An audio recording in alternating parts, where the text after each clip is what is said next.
My name is Gary Francis. I'm a storytelling healer. I'm a creative writer. I'm an usher, and I'm a bridge. And one of the greatest things that you could do is to tell your story. It's one of the greatest ways that you could love someone. So I'm going to give you a piece of my love with my story.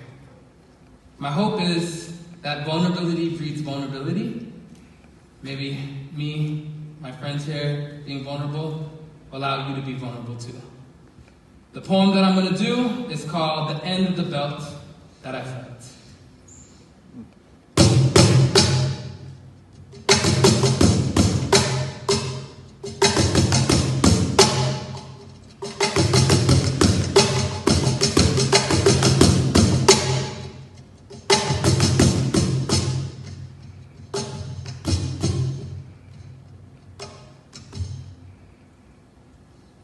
Have you ever heard of this expression?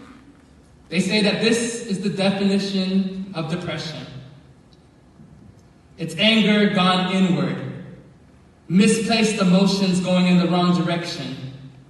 I feel the pain of this truth. It's hidden in the deepest parts of my midsection. I didn't realize how much I was living with self-hatred and a self-sabotaging infection. I didn't realize how hyper-vigilant I was, clinging to self-preservation and self-protection, and might I add, the quest for perfection. Deep inside, there was an anger I could no longer hide. It was hidden so deep, like the secrets my family chose to keep. We all know the truth, but we won't say it peep. But not me. I want to be free. Masked with a smile and nice pleasantries, my pain went without detection, and then I experienced a course correction. Two things happened to me in which the survival of the fittest became my natural selection.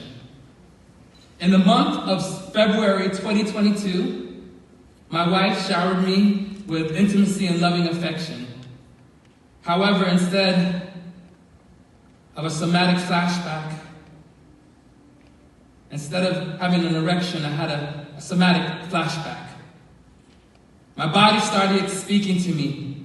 What the hell is this deception? What is happening to me? What happened to me? I started turning in a new direction. I started to remember that something happened to me. I couldn't distract myself from the incident that caused pain in me. That day, God spoke to me. He said to do things painfully slowly.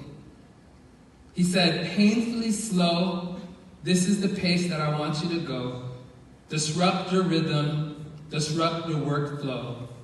To heal, you must feel the pain that your body doesn't want to know. You must feel again.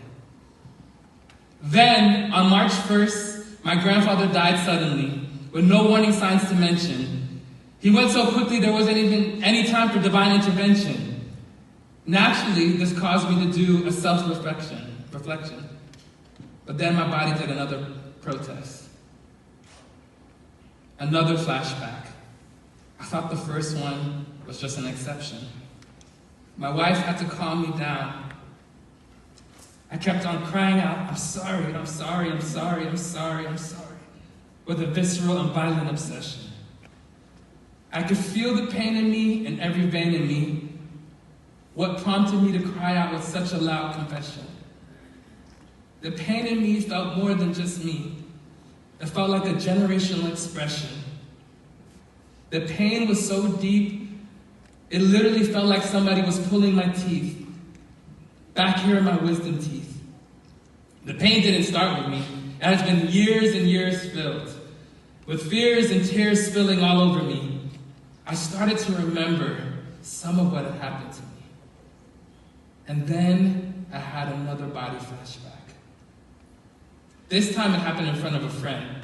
This time I couldn't pretend. This time I couldn't defend my family name. What was happening to me was so plain. My body was moving on its own and it was so strange. All of my emotions were rearranged. I was reliving the moment and turning each page.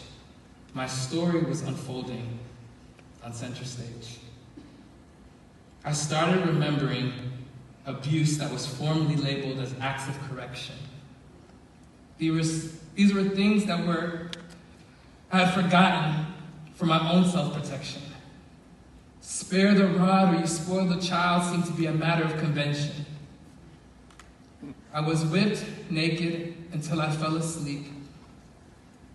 When I came to my consciousness, they asked me, "Do you want something to eat?" My skin they beat, and they continued to beat. No sorry, they said, for their horrible deed.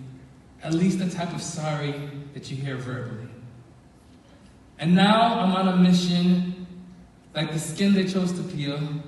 I need to desperately feel. I need to begin to heal. Change up the narrative of my family wheel. This is my appeal. I need to feel again. My name is Gary Francis, and this is my